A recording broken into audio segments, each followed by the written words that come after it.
강의할 신봉관이라고 합니다. 반갑습니다. 예. 지금 오프라인에도 많이 이렇게 또 참여를 해주시고 온라인에서도 지금 많이 참여를 해주시는 걸로 알고 있습니다. 그래서 지금 양방향으로 좀 진행이 되기 때문에 저는 이때 강의할 때 이렇게 많이 이렇게 움직이면서 하는 거를 조금 선호를 하는데 오늘은 조금 제가 움직임을 많이 안 하고 강의를 진행을 해야 될 것 같습니다. 예. 자, 그러면 본격적으로 강의를 시작을 할 건데요. 먼저 저에 대해서 간단히 한번 소개를 해드리도록 하겠습니다. 저는 지금 2013년부터 창업을 시작을 했고요. 한 기업의 대표로 9년 동안 지금 기업을 운영을 하고 있고요. 그 다음에 이제 저는 원래 공대 출신입니다. 근데 공대 출신에서 창업을 하다 보니까 여러 가지 이제 창업이나 경영적으로 조금 더 공부를 하고 싶었어요. 그래서 창업학을 한 번 더 전공을 했고, 그런 계기로 지금 이제 정부 지원 기관에서 뭐 평가도 하고 있고요. 심사도 하고 있고요. 그래서 여러 가지 이렇게 활동을 하고 있습니다. 그래서 제가 오늘 이제 정부 지원 사업이랑 사업 계획서에 대해서 말씀을 드릴 건데요. 저도 이제 그 사업을 하면서 정부 지원 사업에 좀 특혜를 받은 그 사람 중에 한 명이에요. 그래서 저의 경험적인 노하우와 그 다음에 저희가 심사를 할 때 거기에 바탕으로 관련된 저희가 작성법에 대해서 좀 오늘 많이 도움을 드리도록 하겠습니다. 그래서 오늘 그 되게 바쁘신 와중에 이렇게 참여를 해주셨잖아요. 그래서 2시간 동안 조금 뜻깊은 시간이 될 수 있도록 많이 도움을 드리도록 노력을 해보도록 하겠습니다. 일단 먼저 저희가 창업에 대해서 지금 얘기를 하고 있잖아요. 그래서 창업을 지금 많이 준비를 하고 계실 겁니다. 뭐 이런 거죠. 결론적으로는 저희가 돈을 벌기 위해서죠. 저희가 그 창업진흥원에서 창업기업 실태 조사를 한 자료입니다. 그래서 창업을 하게 되는 목적, 동기를 저희가 한번 조사를 해봤는데요. 가장 큰 이유는 저희가 이런 부분입니다. 더 큰 경제적인 수입을 위해서. 그렇죠?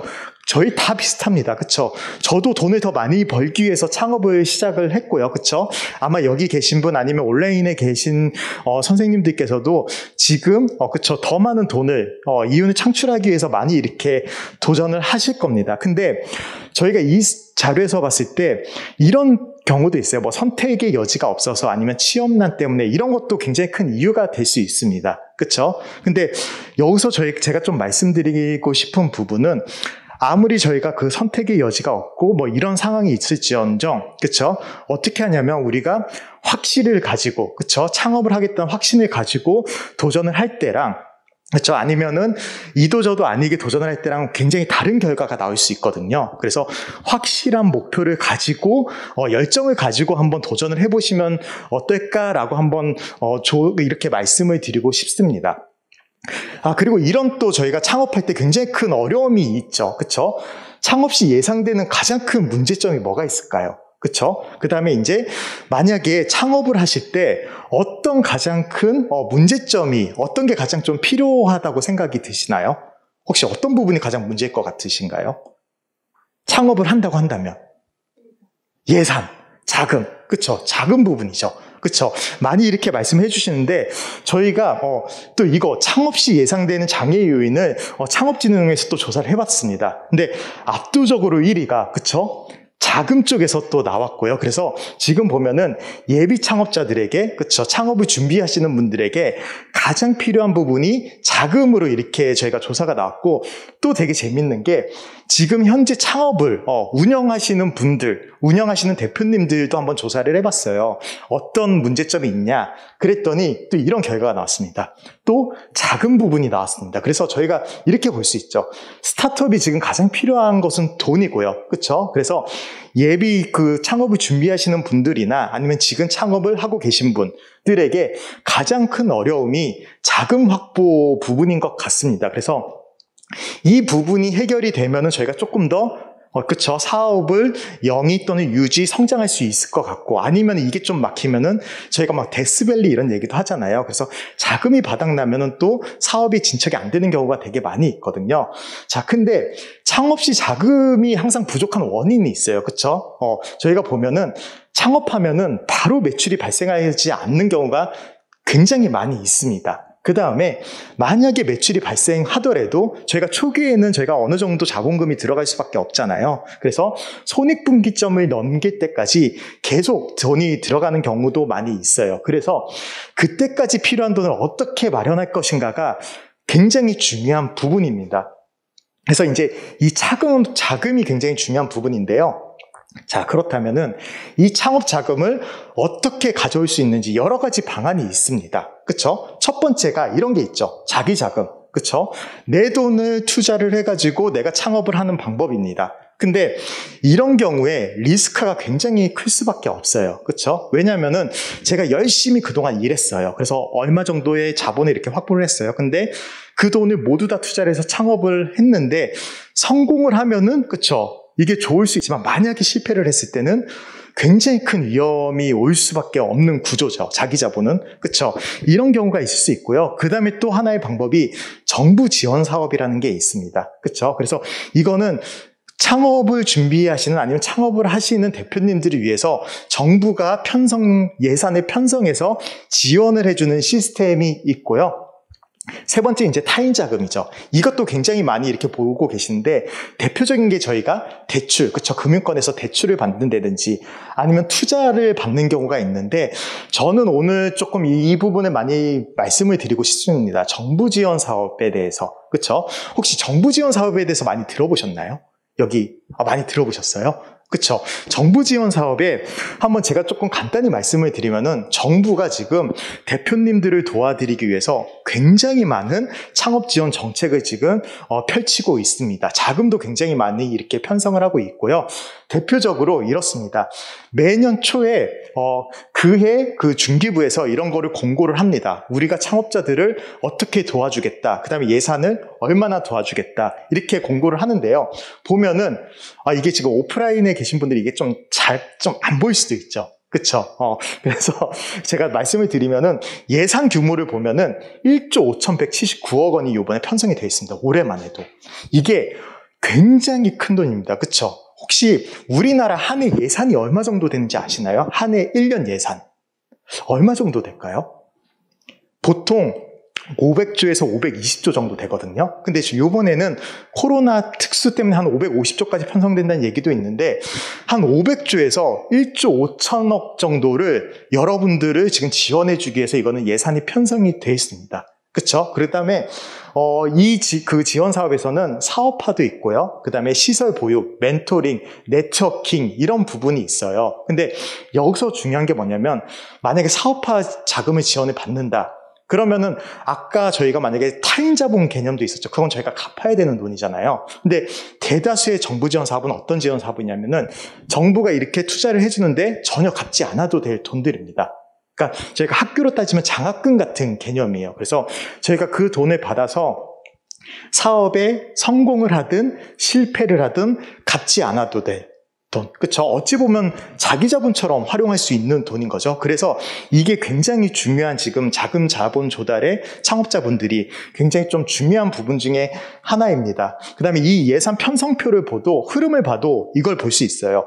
17년, 5년 전하고 그 올해 보면은 거의 2.5배가 예산이 편성이 되어 있습니다. 그 다음에 이거는 증가율이 항상 이렇게 오르고 있어요. 그쵸? 그래서 이것만 보더라도 지금 얼마나 정부에서는 그 창업을 이렇게 지원해주기 위해서 노력하는지 알 수 있고요. 그 다음에 중요한 거는 또 이런 게 있습니다. 예산은 편성이 돼 있는 거잖아요. 그쵸? 그러면은 써야 될까요? 안 써야 될까요? 정부에서 예산을? 무조건 써야 됩니다. 그쵸? 그걸 다른 말로 표현을 해드리면은 만약에 여기 계신 대표님들이 이 예산을 활용하지 않으시면은 다른 분들이 활용을 하고 계시는 거예요. 그렇죠. 그래서 저는 꼭 이런 정부 지원 사업을 한번 도전을 해보시는 걸 강력히 좀 추천을 드립니다. 자, 그러면 그러기 위해서는 어떻게 해야 되냐? 오늘 좀 그 부분에 대해서도 말씀을 드리도록 하겠습니다. 일단 그 올해 중기부의 그 창업 지원을 보면은 이렇게 사업화 쪽은 이렇게 편성이 되어 있습니다. 중기부는 큰 흐름을 이렇게 세 단계로 저희가 창업을 나누고 있어요. 창업 대표자님들을. 그래서 준비 단계, 예비 단계라고 하죠. 그래서 사업자 등록증이 없으신 대표님들을 이제 예비 단계로 하고, 그 다음에 이제 초기 단계는 3년 차까지, 그 다음에 도약 단계는 3년 차부터 7년 차까지 이렇게 정부에서 지원을 해주고 있고요. 그 다음에 예비 단계에선 대표적으로 볼 수 있는 게 예비 창업 패키지라고, 그쵸? 많이 들어들 보셨을 거예요. 그쵸? 혹시 예비 창업 패키지 안 들어보신 대표님 계실까요?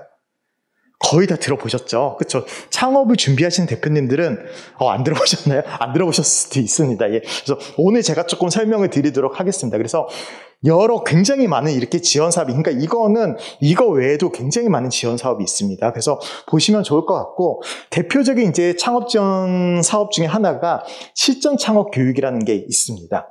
그러니까 이게 뭐냐면, 대표님들 이거 저희가 창업을 계획하고 할 때, 그 다음에 이제 굉장히 어려운 게 뭐가 있으세요?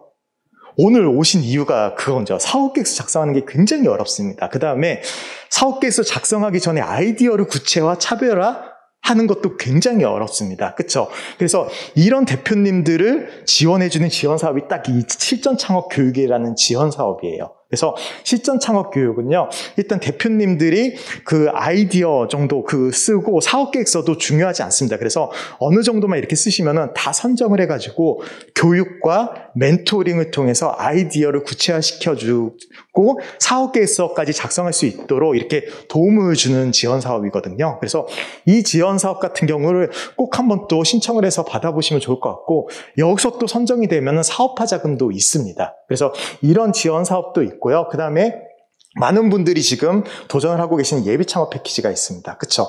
예비 창업 패키지는, 저희는 일단 다 쓸 수 있습니다.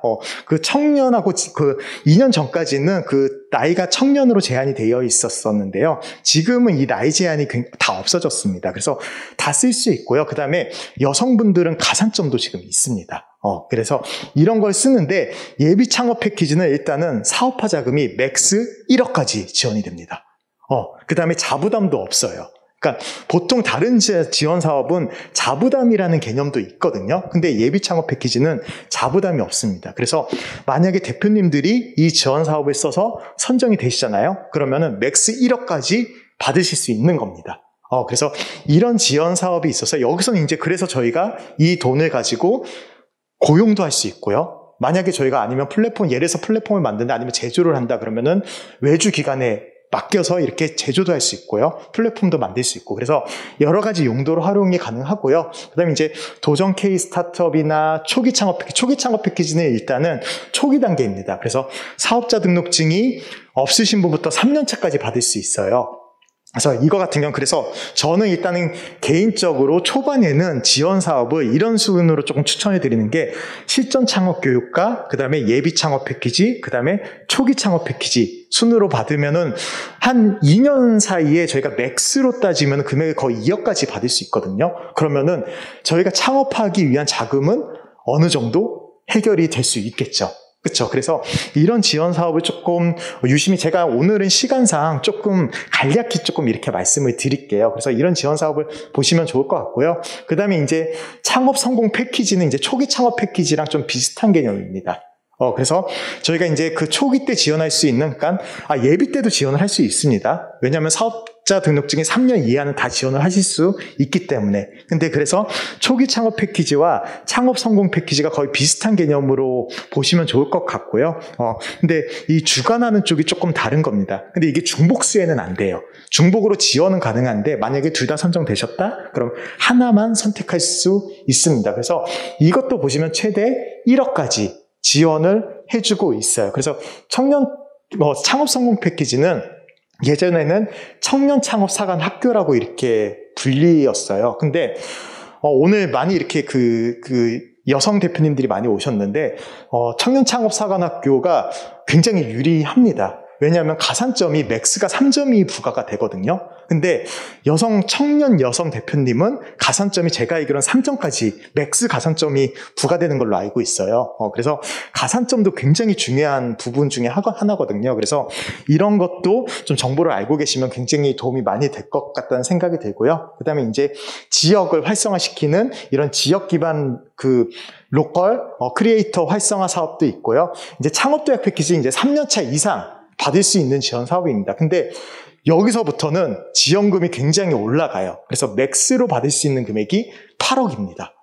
굉장히 크죠? 그래서 이쪽에서는 이제 사업화 3억, 성장 촉진 1억, R&D 연계 4억 해가지고 맥스 8억까지 받을 수 있다는 거. 그래서 보시면은 지원 사업도요, 연초가, 연역이 증가할수록 금액도 커져요. 그쵸?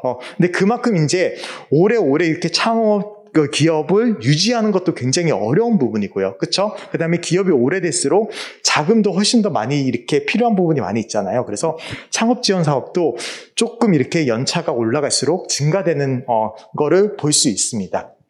이런 정보는 다들 아실 거예요. 그쵸? 창업넷, K-스타트업에 이렇게 들어가시면요. 이런 정보, 지원 사업 정보를 많이 알 수 있으실 겁니다. 그래서 창업넷에 들어가시면 제가 아까 말씀드린 바와 같이 예비, 초기, 도약으로 이렇게 나눠가지고 저희가 만약에 예비의 사업화 이렇게 클릭하잖아요. 그러면은 사업화와 관련된 공고가 굉장히 많이 이렇게 나오고 있습니다. 그래서 이 창업넷은 중기부가 주관하고 창업진흥원에서 운영하는 그 사이트예요. 그래서 여러 가지 저희가 아까 말씀드린 사업화나 네트워킹, 멘토링 이런 종합 정보를 이렇게 보여주고 있고요. 정부는 그래서 참 이렇습니다. 만약에 대표님들이 의지와 열정이 있잖아요. 그 다음에 사업하고자 하는 진짜 확신이 있으면은 오라는 겁니다. 정부의 입장. 그러면은 내가 자금을 이렇게 지원해 줄게. 이런 입장을 지금 하고 있거든요. 그래서 아이디어가 있으시면은 주저없이 이쪽으로 한번 조인해 보셔서 내가 그러면은 지원 가능한 지원 사업은 어떤 게 있는지 조금 이렇게 자주자주 한번 확인을 해 보시면 좋을 것 같습니다. 그 다음에 이거는 이제 정부 지원 창업넷 외에도 이지비즈나 여러 가지 이제 예를 들어서 콘텐츠 쪽은 콘텐츠진흥원, 그 다음에 소상공인진흥공단 이런 식으로 굉장히 많은 또 이거 지원 사업을 해주는 데가 있거든요. 그래서 지원 사업은 정부에서 해주는 건 이제 중기부에서 주관으로 이렇게 나오고요. 그 다음에 이제 지자체별로 해줄 수도 있고 아니면 다른 기관에서 하는 경우도 많이 있거든요. 그래서 이거는 최대한 많이 이렇게 저희가 클릭을 해보면서 지원 사업을 보면은 굉장히 좋을 것 같습니다.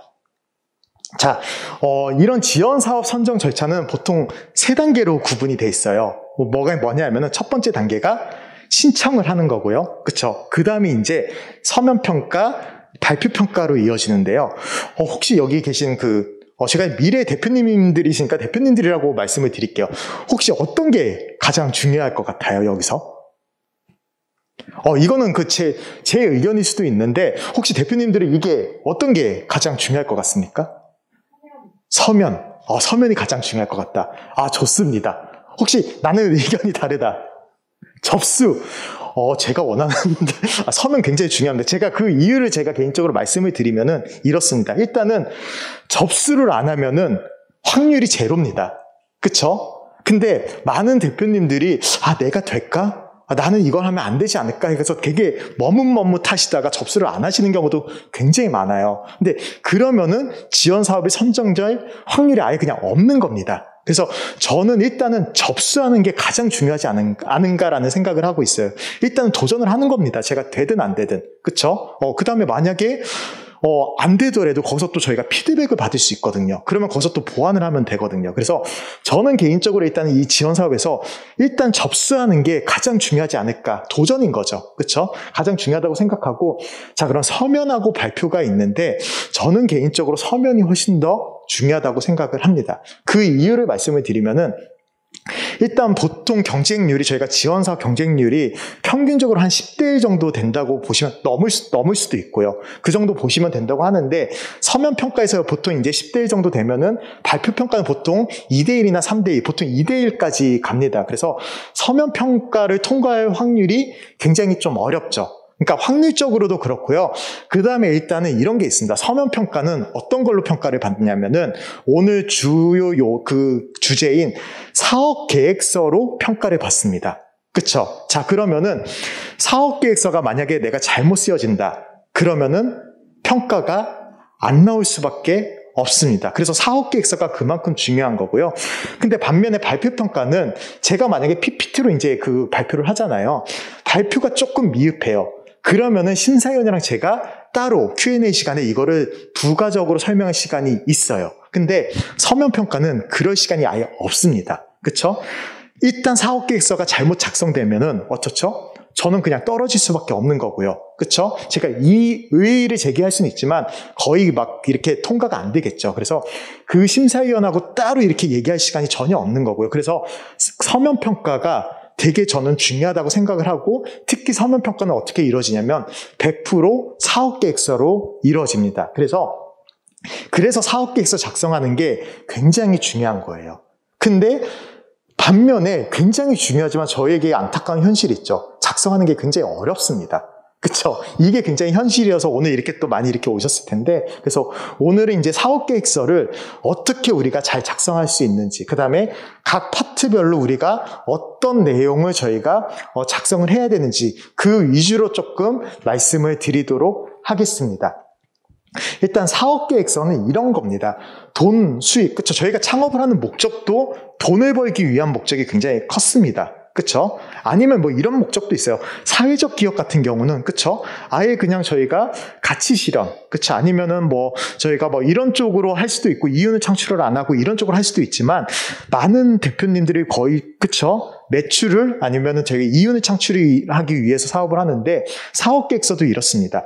돈 수익을 어떻게 획득할 것인가에 대한 방법과 관련된 이야기를 저희가 작성하는 겁니다. 그쵸? 근데 이렇게 작성하는 툴은 크게 두 가지가 있어요. 첫 번째가 이제 비즈니스 모델, 저희가 비즈니스 모델 캔버스라고 들어보셨죠? 그쵸? 그래서 비즈니스 모델 캔버스, 비즈니스 모델을 작성하는 게 있고요. 그 다음에 이제 비즈니스 플랜, 사업계획서를 작성하는 게 있는데, 두 가지 차이점을 간단하게 말씀을 드리면 이렇습니다. 비즈니스 모델 캔버스는 저희가 혹시 작성해 보신 대표님들 계실까요? 작성해 보셨어요? 굉장히 압축적으로 키워드 위주로 작성을 하죠.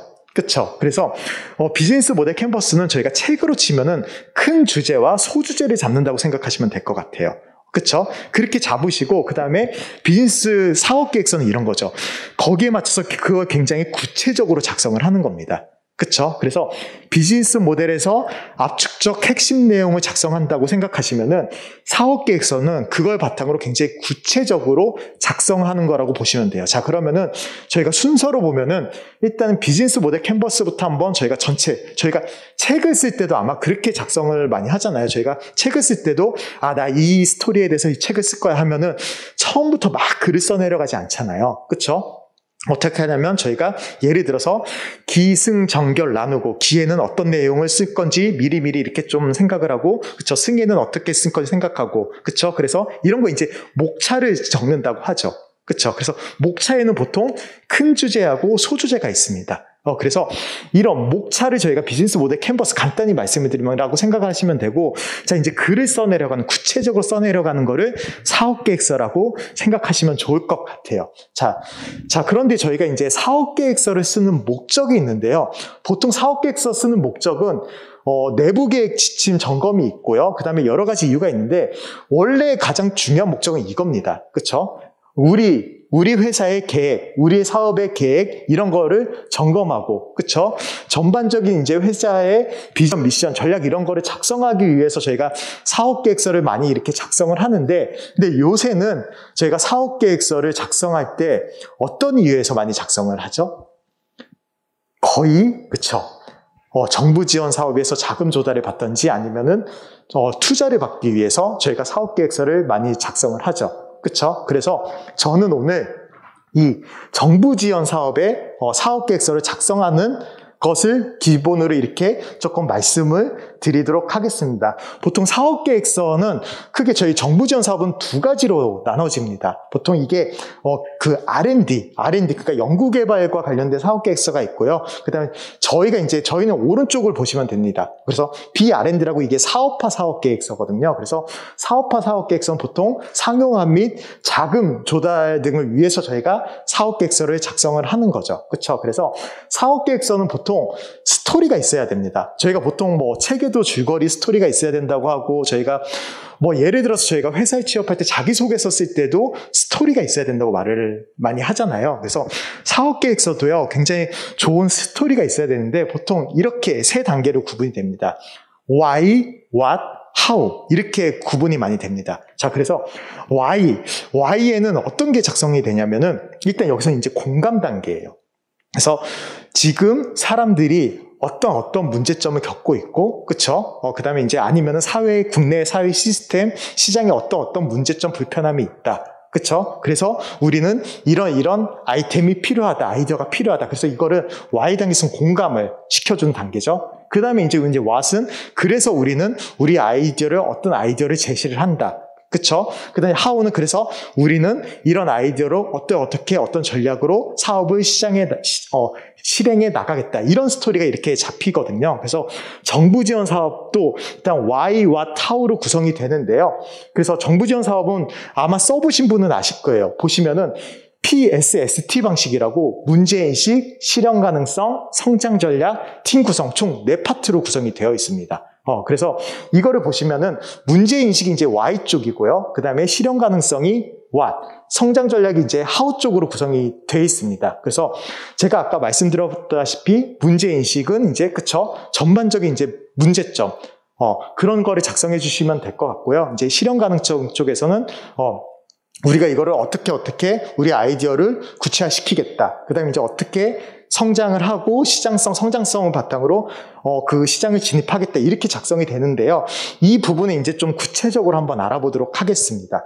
그래서 일단 사업계획서 작성법은 제가 말씀드린 바와 같이 정부 지원 사업은 크게가 아니라 PSST 방식으로 되어 있고요. 그렇죠? 그래서 문제인식, 실현 가능성, 성장 전략, 팀 역량 이렇게 4파트로 구성이 되어 있습니다. 그래서 보시면은요, 문제인식에선 이게 나옵니다. 그래서 창업기업이 아이템을 개발하는데, 근데 아이템에서 지금 가장 중요한 게 뭘까요? 아이템을 우리가 개발할 때 가장 중요한 부분이 어떤 부분이 있을까요? 일단은 우리가 사업을 아까 저희 돈을 많이 벌기 위해서는 어떻게 해야 되죠? 우리 서비스를 많이 이용해주고 아니면 우리 제품을 많이 사줘야 되겠죠. 그쵸? 그러면 그런 고객들이 있어야 되겠죠. 그쵸? 그러니까 고객이 있어야지 일단 우리 사업은 유지가 됩니다. 자, 그러면은 이거를 조금 저희가 다르게 생각하면 고객이 불편한 점이, 그쵸? 고객이 느끼는 문제점이 있어야지 우리가 그걸 해결을 해줬을 때 고객은 우리 아이디어 아니면 우리 서비스를 많이 이용을 해주겠죠. 그쵸? 이 부분이 지금은 저희가 사업 아이디어 시장에 진출할 때 우리가 아이데이션 할 때 굉장히 중요한 부분입니다. 그래서 지금은 고객이 느끼는 문제점이 과연 무엇일까? 그쵸? 고객이 느끼는 불편함은 무엇일까? 아니면은 시장에 아니면 경쟁업체의 문제점을 바탕으로 우리가 또 아이데이션을 할 수 있거든요. 구체화시킬 수 있거든요. 그래서 이런 부분을 저희가 문제인식단에서 작성을 하고, 그래서 우리는 이런 아이디어가 필요하다. 이렇게 이제 얘기를 해주는 겁니다. 근데 이제 솔루션에서는 이제 이 파악한, 그쵸?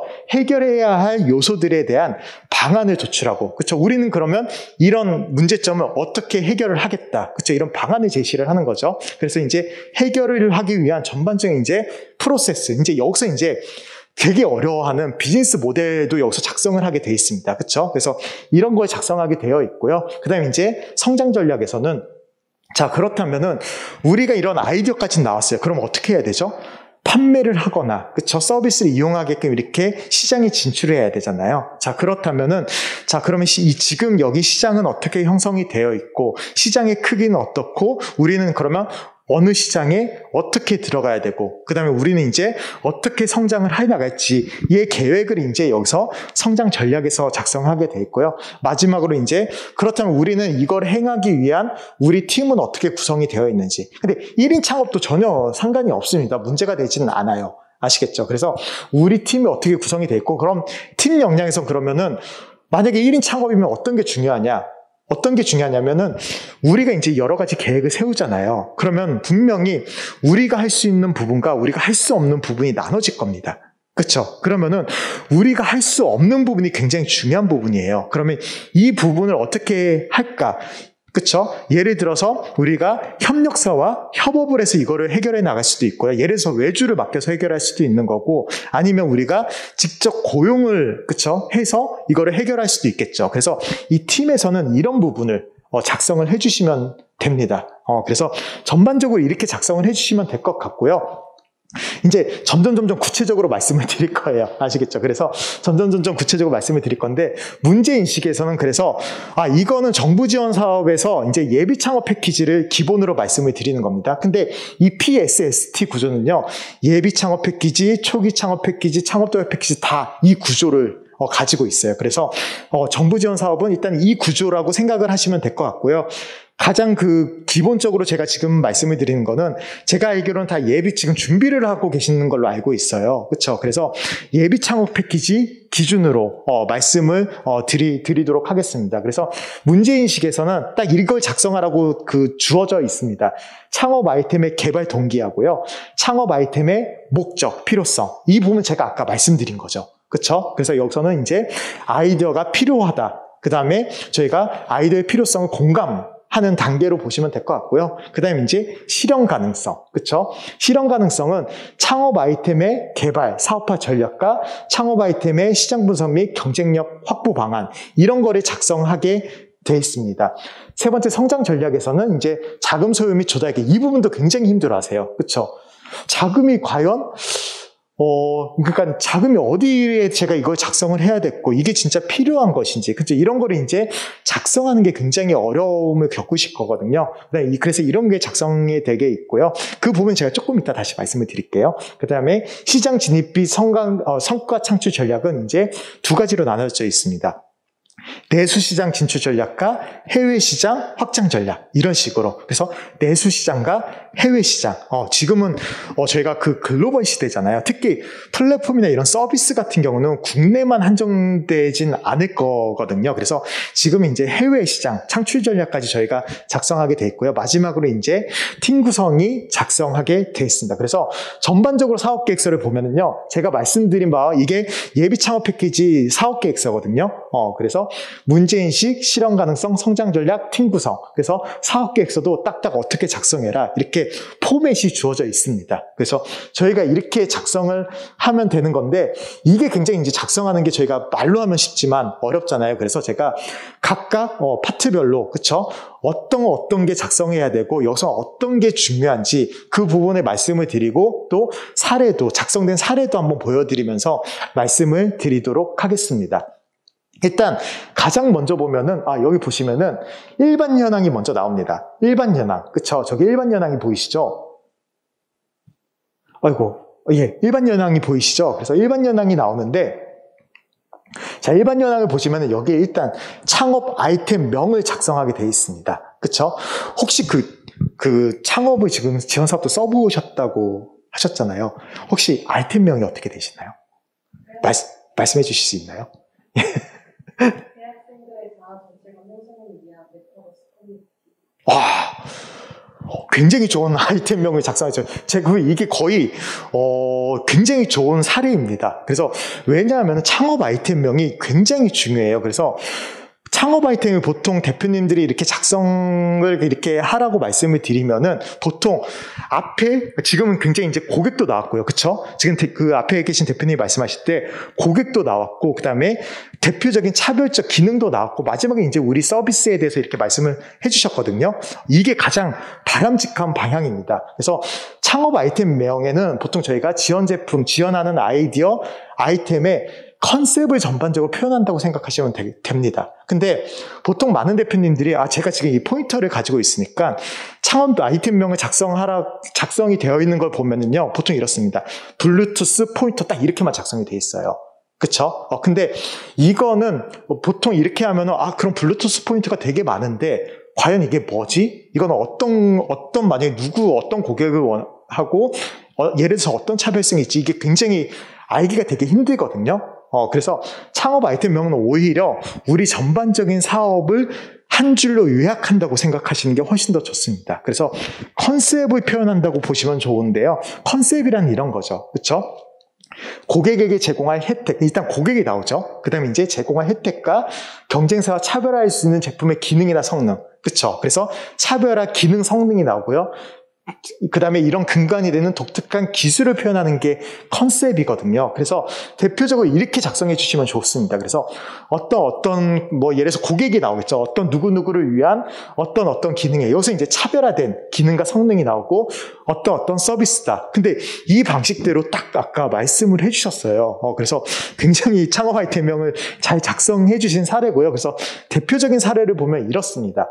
예를 들어서 회식을 원하는 소비자를 위한 금액과 인원수를 제시하면 역경매를 통해 낙찰하는 식당 예약 오토 플랫폼이다. 근데 예를 들어서 저희가 빨간 글씨만 보통 많이 이렇게 작성을 하시거든요. 식당 예약 오토 플랫폼만 써 있을 때랑, 그쵸? 이렇게 써 있을 때랑, 저희가 뭐 만약에 전체적으로 이걸 봐도, 아, 이거는 이런 사업이구나 전반적으로 알 수 있겠죠. 그쵸? 그래서 이렇게 느낌을 가질 수 있도록 해서, 아, 고객은 누구고, 그쵸? 그래서 이 아이디어는 이런 겁니다. 예를 들어서 3, 4명이 있어요. 그럼 저희한테는 현금이 예를 들어서 한 6만 원밖에 없습니다. 그러면은 플랫폼에 우리 한 3, 4명 정도 있는데 6만 원에 어떻게 이렇게 만약에 술하고 안주를 제공해 줄 수 있나요? 그렇게 하면은 바로 반대로 역경매를 통해서, 그러니까 반대로 이렇게 호프집에서 이렇게 제시를 해주는 서비스예요. 근데 이 아이디어만 봐도 어느 정도 알 수 있죠. 그쵸? 그래서 이렇게 아이디어명을 좀 작성을 해주시면 좋을 것 같고요. 두 번째 예시가 이런 겁니다. 바쁜 현대인들을 위한 더 중요한 일에 집중할 수 있도록 다양한 업무를 대신 처리해주는 텍스트 기반 모바일 서비스다. 그러니까 핸드폰에서 제공되는 비서와 같은 어플리케이션이거든요. 그래서 예를 들어서 그냥 텍스트 기반 모바일 서비스, 뭐 비서 서비스다 이런 거보다, 그쵸? 어느 정도 고객도 이렇게 저희가 보여주고, 그쵸? 고객 타겟팅이 굉장히 중요하다고 얘기를 하잖아요. 그래서 이런 고객도 보여주고, 그 다음에 전반적인 차별화된 기능을 보여주고, 이렇게 우리 서비스를 한 번 더 표현을 해주는 거죠. 그래서 이런 식으로 아이템명은 작성하는 게 좋은 게, 일단은, 결론적으로 말씀을 드리면은요, 심사를 할 때 서류 심사가 되게 중요하다고 말씀드렸잖아요. 그쵸? 서류 심사를 할 때, 저희가 심사위원이 보통 그 지원 사본 몇 장 정도 쓸까요? 보통 그 예비 창업 패키지 기준으로는 5페이지 내외라고 작성이 되어 있습니다. 근데 보통 5페이지에서 마치지 않고 보통 7페이지나 8페이지를 작성을 해주시거든요. 자, 그러면은 저희가 심사위원이라고 가정을 한번 해볼게요. 자, 그러면은 7페이지나 8페이지의 A4 용지를 저희가 이해를 하려면 몇 분 정도 걸릴까요? 저희가 그러니까 일반적으로 저희가 예를 들어서 레포트라고 생각을 할게요. 뭐 과제나 레포트라고 생각하는데 7, 8페이지 정도가 있습니다. 그거를 하는데 몇 분 정도 걸릴까요?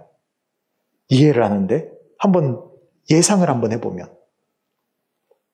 좀 굉장히 많은 시간이 걸리겠죠. 근데 심사위원은 그 심사를 할 때 굉장히 많은 이제 심사를 할 수밖에 없고, 그 다음에 제한된 시간 내에 심사를 할 수밖에 없어요. 그래서 보통 하나의 사업 계획서를 심사를 하는데 7, 8분 정도밖에 소요가 안 됩니다. 주어지지가 않아요. 자, 그러면은 여기서는 이제 7, 8분 동안 다 볼 수 있는 게 아니라 그 피드백도 남겨야 되거든요. 그쵸? 소감이라고 할 수 있죠. 피드백을 남겨야 되는데 그런 시간을 빼면은 한 5분에서 6분밖에 안 주어진다고 보시면 돼요. 그러니까 근데 7페이지에서 8페이지를 5분 안에 다 볼 수 있을까요?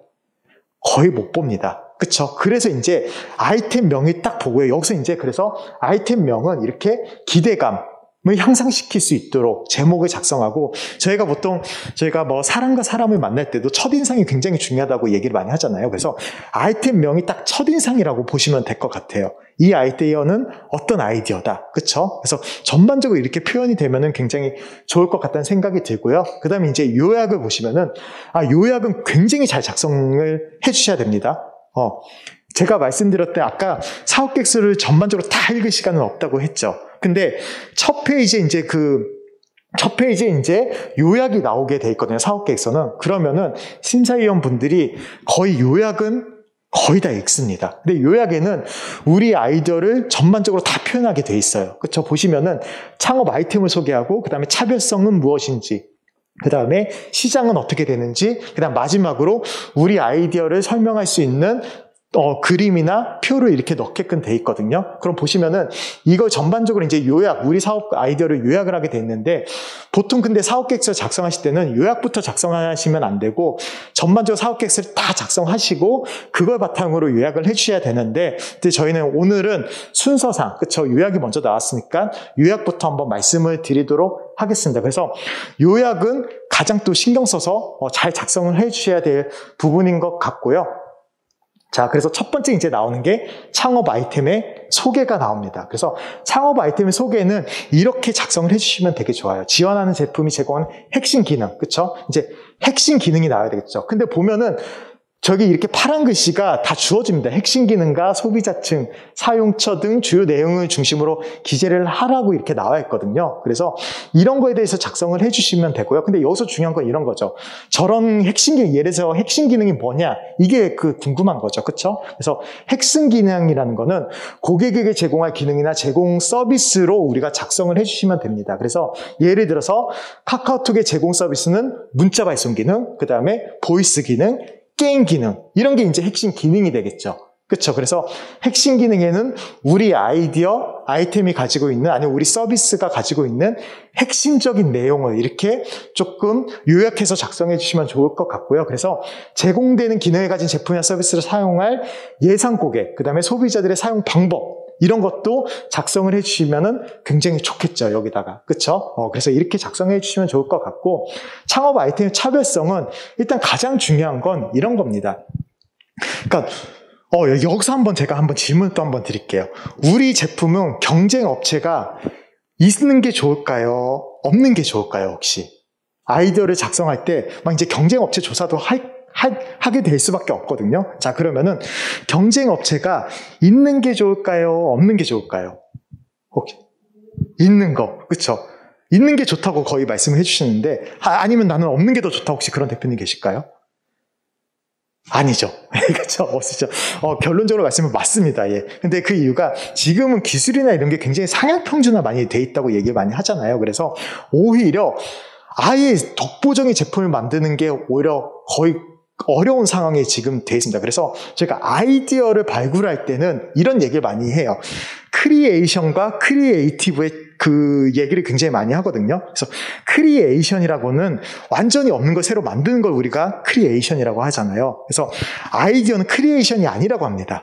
그러니까 크리에이티브라고, 아이디어는 크리에이티브라고 얘기를 많이 해요. 그 이유가 완전히 새로운 걸 만드는 건 지금 아마 대표님들 거의 불가능할 거예요. 그렇죠? 그러면은 어떻게 해야 되냐? 우리가 기존 경쟁 업체나 전반적인 현황을 보고서 여기서 우리가 조금이나마 차별성을 가지고 오면 되는 거예요. 그렇죠? 그러니까 차별성을 우린 이만큼 차별성을 가져가겠다, 그것도 아닙니다. 그렇죠?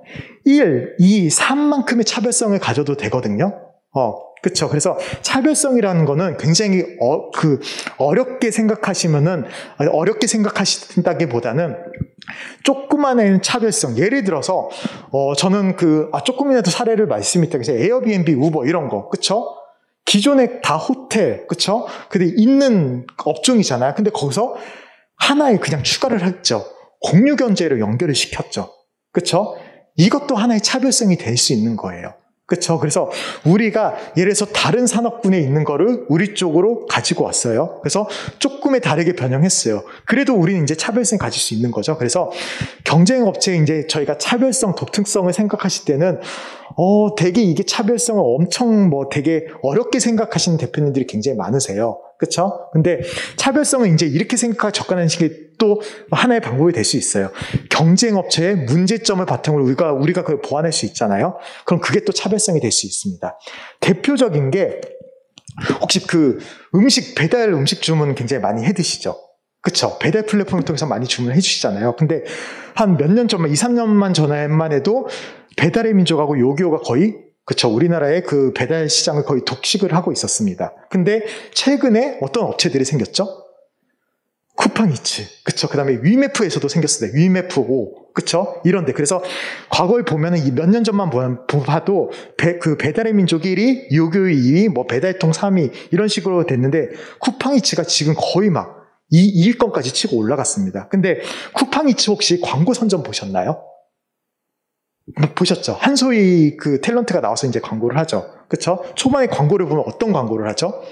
우리는, 그쵸? 예를 들어서 지금 이런 광고죠. 피자를 이렇게 피자를 이렇게 배달해주면서 우리는 가장 맛있을 때 음식을 먹을 수 있다. 그쵸?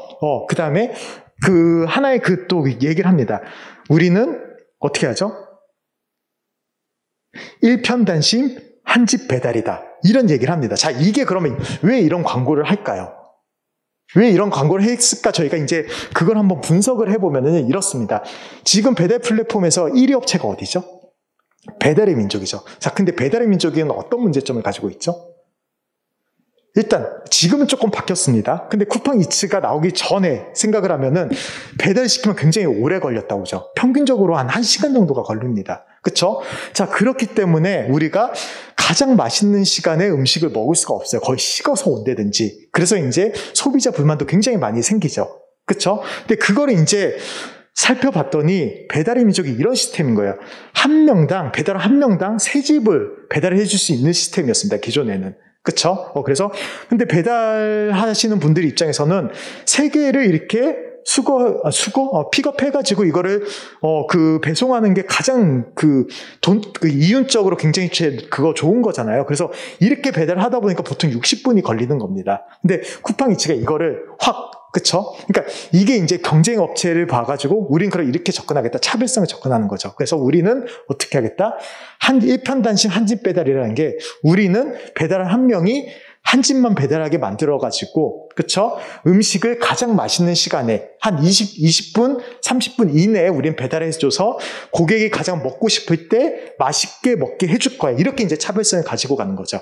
그쵸? 그래서 이 차별성이라는 거는 우리가 그래서 경쟁업체 조사도 굉장히 중요합니다. 그래서 그 다음에 아까 제가 경쟁업체가 있는 게 좋냐 없는 게 좋냐 말씀드렸는데 경쟁업체가 없는 거는 달리 말하면은 시장성이 없다고 저희가 볼 수도 있는 거예요. 그쵸? 그러니까 과거에 예를 들어서 인터넷이 막 발달하기 전에 이런 걸 활성화되기 전에는 저희가 예를 들어서 뭐 업체 조사가 잘 안 되고 어떤 게 있는 게 모르기 때문에 우리 제품이 유일무이하다 이런 것도 했었죠. 그쵸? 그 다음에 많이 오픈이 많이 안 돼 있기 때문에 그런 경우도 많이 있었고요. 근데 지금은 검색해보면은 웬만한 기업은 우리가 다 서칭을 해볼 수가 있습니다. 이런 상황에서 경쟁업체가 없다 그러면은 그 다음에 지금은 굉장히 또 많은 업체가 많이 나와 있죠. 그래서 경쟁업체가 없다는 거는 달리 말하면 시장성이 없는 걸로 보여줄 수 있고요. 그래서 저희가 여기서 이제 경쟁업체 대비 경쟁 우위성, 차별성 그 포인트가 또 되게 중요해요.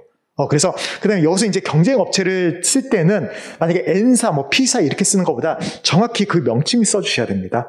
아시겠죠? 그래서 그 업체들은 이렇게 제공을 하는데, 그쵸?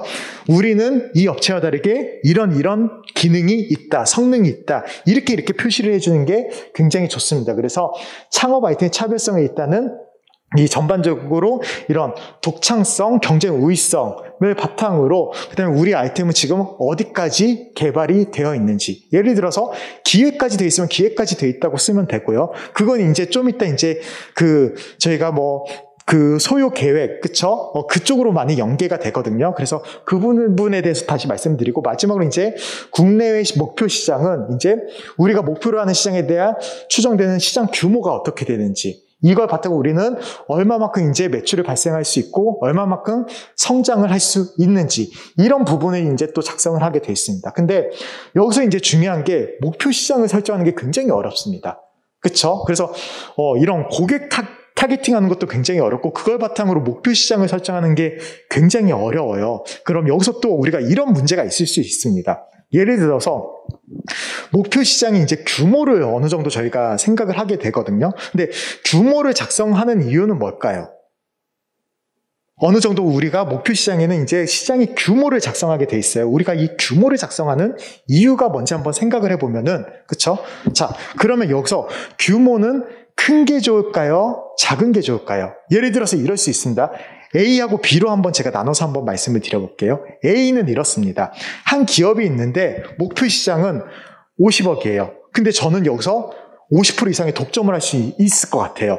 그러면 저는 예를 들어서 25억 이상의 매출을 발생할 수 있겠죠? 그쵸? 이런 A 기업이 있고요. 이게 시장에 진출한 A 기업이 있고, B라는 기업은 예를 들어서 한 500억 시장 정도 됩니다.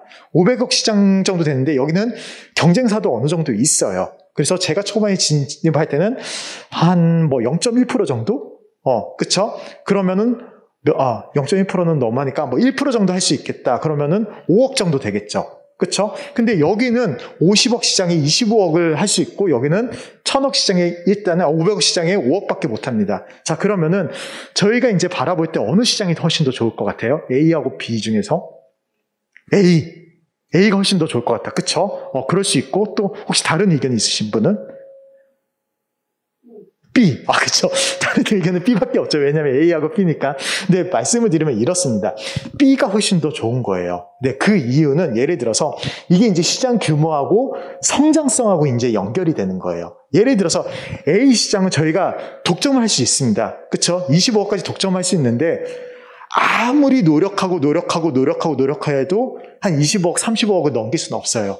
저희가. 그쵸? 근데 만약에 500억 시장이 있습니다. 근데 초반에 저희가 한 5억밖에 못해요. 그쵸? 근데 여기서는 우리가 잘하면 할수록 어떻게 될 수 있죠? 뻗어나갈 가능성이 훨씬 더 좋죠. 그쵸? 그래서 시장으로 봤을 때는 규모로 볼 때는 작은 규모보다 큰 규모가 좋은데, 그래서 여기서 이제 많은 대표님들이 이제 많이 이렇게 조금 잘못 작성하시는 부분이 이런 겁니다. 타겟 시장에 대한 시장 규모를 정확히 이제 환산하는 게 또 중요하거든요. 그쵸? 그러니까 타겟 시장이 뭐냐? 보통 우리가 시장에서 볼 때 뭐 탐삼선 법칙 이런 것도 얘기를 많이 하잖아요. 그래서 전체 시장이 있고, 그 다음에 이제 유효 시장이 있고, 그 다음에 이제 어떤 거 목표 시장이 있는데, 자, 그러면은, 자, 예를 들어서 이제 전체 시장하고 유효 시장하고 목표 시장의 차이는 이런 겁니다. 뭐냐면은, 제가 예를 들어서 냉동 만두를 만드는 기업이에요. 냉동 만두를 만드는 기업인데, 전체 시장은 어떤 시장이냐면은, 전반적인 냉동식품 시장, 이 이제 전체 시장입니다. 그쵸? 근데 이제 유효 시장은 어떤 거냐면은 만두 시장. 그 다음에 이제 목표 시장은 우리가 정확히 이제 냉동 만두 시장이죠. 근데 이런 데서 요구하는 거는 전체 시장은 냉동 시장이잖아요. 그럼 규모가 엄청 클 거 아니에요. 그쵸? 근데 이거는 잘못 작성된 거죠. 그쵸? 왜냐면 이거는 우리 시장이 아니니까. 여기서 말하는 거는 우리의 목표 시장이거든요. 그쵸? 그럼 정확히 우리가 이 목표 시장을 잘 설정을 하고 이 목표 시장의 규모를 작성하는 게 굉장히 중요합니다. 그쵸? 그 다음에 이제 유효 시장은 이렇게 생각하시면 돼요. 우리가 확장 가능한 시장이라고 생각하시면 됩니다. 그래서 우리가 만두 시장까지는 확장할 수 있겠죠. 그쵸? 그래서 이렇게 보시면 훨씬 더 좋아요. 그래서 시장 규모를 추정할 때는 이렇게 일단은 목표 시장의 근반에서 추정을 하셔야 되고요. 그 다음에 최대한 그 파일을 말씀드릴 땐 시장 규모는 큰 게 훨씬 더 좋다. 이렇게 말씀을 드릴 수 있을 것 같습니다. 자, 문제인식을 보면은 제가 아까 말씀드린 부분인데요. 창업 아이템의 개발 동기하고 목적, 필요성이 작성하게 되어 있습니다. 그래서 개발 동기에는 이렇게 작성해 주시면 돼요. 그래서 제가 조금 요약을 해놨는데요. 창업 아이템의 부재로 불편한 점, 국내 시장의 문제점. 이제 시장의 문제점이 어떤 건지 좀 감이 이제 오시죠. 그쵸? 그래서 이거는 시장의 문제점일 수도 있고 경쟁업체의 문제점일 수도 있습니다. 그쵸? 그걸 바탕으로, 그래서 가장 중요한 거는 이제 이런 문제점이 저희가 반드시 이제 있어야 되는 거고요. 그쵸? 그걸 바탕으로 이제 그 문제점을 겪고 있는 쪽이 있어야지만 우리가 그거를 우리 아이디어를 판매하거나 이용할 수 있게 할 수 있잖아요. 그래서 이 문제점을 작성하고, 아니면은 기존 아이템 및 시스템의 문제점. 그 다음에 제가 아까 말씀드렸죠. 기존 아이템을 얻을 시에는 기존 아이템이 무엇인지 이렇게 명확히 이렇게 조금 표현을 해주시면 좋을 것 같고요. 창업 아이템의 목적, 필요성 부분에서는 이제 우리가 이제 구현하고자 하는 목적, 우리는 예를 들어서 개발 동기에서 이런 문제점이 있기 때문에 우리는 이거를 이렇게 할 필요성이 있다, 이렇게 접근하시면 좋을 것 같죠. 그쵸? 하나의 스토리로 생각하시면 좋습니다. 그 다음에 지원 제품을 개발하는 데 인지된 문제점을 어떻게 해결하실 것인지. 그쵸? 그래서 우리는 이런 문제점을 이런 게 필요하기 때문에 우리는 이거를 이렇게 해결을 할 것이다. 그렇죠. 그래서 국내 시장 문제에 대한 해결 방안, 그 고객의 욕구에 대한 해결 방안, 그러니까 해결 방안 위주로 이렇게 작성을 해주시면 좋을 것 같습니다. 두 번째, 이제 실현 가능성은 이제 창업 아이템의 개발 사업화 전략과 그 다음에 창업 아이템의 시장 분석 및 경쟁력 확보 방안이 나오는데요. 여기서 이제 딱 이런 게 있습니다. 사업 추진 일정. 그렇죠. 사업 추진 일정 이렇게 작성하라고 이렇게 딱 그 표로 되어 있습니다. 자, 그러면 저희가 이거를 작성은 무조건 해야 됩니다. 그렇죠. 여기서 제시된 거는 무조건 작성을 해야 돼요. 그래서 일단은 그 창업 아이템의 개발 사업화 전략에는 파악한 문제점 해결을 위한 프로세스를 작성해 주셔야 된다. 그러니까 프로세스는 이제 비즈니스 모델이라는 거죠. 근데 비즈니스 모델이 진짜 작성하기가 어려우실 거예요. 근데 쉽게 생각하시면은, 제가 왜 계속 비즈니스 모델 캔버스를 말씀을 드리냐면은, 근데 비즈니스 모델 캔버스 있고 링 캔버스라는 것도 있거든요. 근데 이거를 말씀을 드리냐면은, 비즈니스 모델을 딱 딱 구역을 나누고 우리가 어떤 걸 작성하면 되겠다라고 보여주는 게 이제 비즈니스 모델의 캔버스라는 겁니다. 그쵸? 자, 그러면은 거기에 나와 있는 거를 여기다 많이 작성해 주시면 되겠죠. 그쵸? 근데 비즈니스 모델 캔버스는 총 9가지가 있어요. 일단 링 캔버스 기준으로 말씀을 드리면은 문제인식, 이제 링 캔버스를 보면은 문제인식이 나오고요. 첫 번째 작성해야 될 게 문제점을 작성하게 돼 있고요. 그 다음에 이제 고객이 나옵니다. 이 문제점을 겪고 있는 고객은 누구인지. 두 번째가 고객이고 고요. 세 번째는 그럼 고객에게 우리는 어떤 가치를 제공해 줄 수 있는지 가치에 대해서 나오고, 네 번째는 그러면 우리의 솔루션은 무엇인지, 다섯 번째는 경쟁 우위는 무엇인지. 아까 저희가 다 했던 거죠. 그쵸? 그 다음에 이제 여섯 번째, 일곱 번째, 여덟 번째를 보면은 비용하고, 그 다음에 수익 구조하고 이제 채널. 이런 게 나오거든요. 자, 그럼 보면은 아까 문제인식하고 솔루션은 어느 정도 작성이 돼 있죠. 그러면 나머지 부분이 뭐가 있을까요? 고객, 그 다음에 고객에게 제공하는 가치, 그 다음에 수익 구조, 그 다음에 이제 저희가 채널, 그러니까 고객에게 다가가는 방법, 마케팅하는 방법 이런 거는 이제 그거는 성장 전략에 나오거든요. 그래서 여기서 주로 작성하시면 좋은 게 이제 고객에게 제공되는 가치, 수익 구조, 그 다음에 이제 여기서 이제 핵심 기능 이런 거를 작성해 주시면 좋겠죠. 그쵸? 그래서 그거 위주로 이제 여기서 이제 비즈니스 모델이라고 하면은 이제 그거 4가지 위주로 작성하면 된다라고 생각하시면 좋을 것 같습니다. 왜냐면 나머지 부분은 이제 다른 데서 표현이 되고 있기 때문에. 그쵸? 그래서 전반적인 그러니까 비즈니스 모델을 프로세스라고 얘기하는 게 이런 겁니다. 비즈니스 모델을 보면은 제조부터 이제 고객을 만나고 고객에게 다가가고 고객을 유지하는 거를 전반적으로 표현한 게 이제 비즈니스 모델이거든요. 그렇죠? 그래서 이제 저희가 비즈니스 모델 프로세스라고 얘기를 하는 거고요. 그래서 아까 제가 말씀드린 위주로 이제 이쪽은 작성해 주시면 될 것 같고요.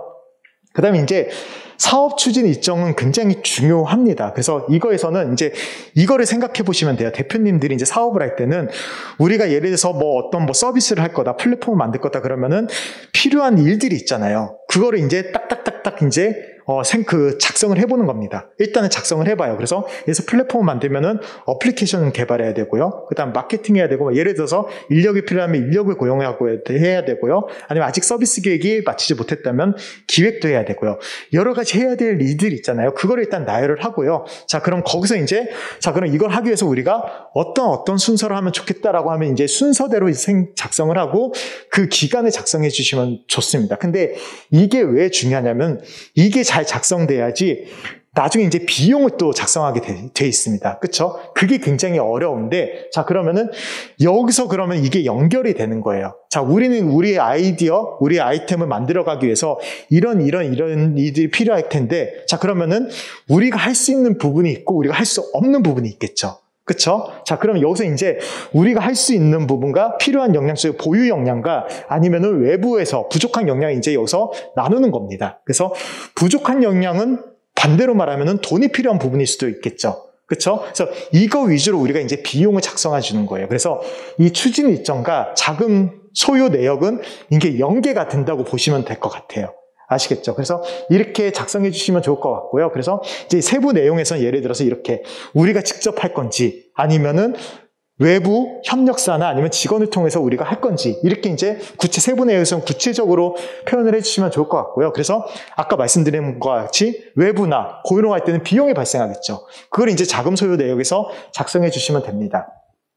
그 다음에 창업 아이템의 시장 분석 및 경쟁력 확보 방안에서는 아까 말씀드렸던 것과 같이 그쵸? 경쟁 업체 대비 우리의 요소가 뭔지, 그쵸? 이런 걸 작성하면 좋은 것 같은데, 세 번째 이제 성장 전략입니다. 그래서 자금 소요 및 조달 계획은 이렇게, 아까 제가 이제 그 계획 일정하고 많이 연결가 된다고 했죠. 그래서 아까 얘기했던 지원 제품을 개발하는 데 필요한 자금 소요 계획을 이제 그 계획과 연계돼서, 그쵸? 자금 소요를 작성해 주시면 좋을 것 같고요. 그래서 계획을 보시면은 어떤 데 이제 돈이 들어가는 게 이제 좀 보입니다. 그걸 바탕으로 이제 저희가 여기 이렇게 여기에서 만약에 플랫폼 만든 데서는 이 정도 돈이 들어갈 것 같고, 그다음에 이런 돈을 작성하실 때는 저희가 업체에 예를 들어서 견적을 요구하면 이제 견적서를 받을 수 있는 경우가 있거든요. 그런 거를 받아서 첨부를 해서 우리는 이런 걸 만드는데 이런 돈이 든다 이렇게까지 하면은, 그쵸?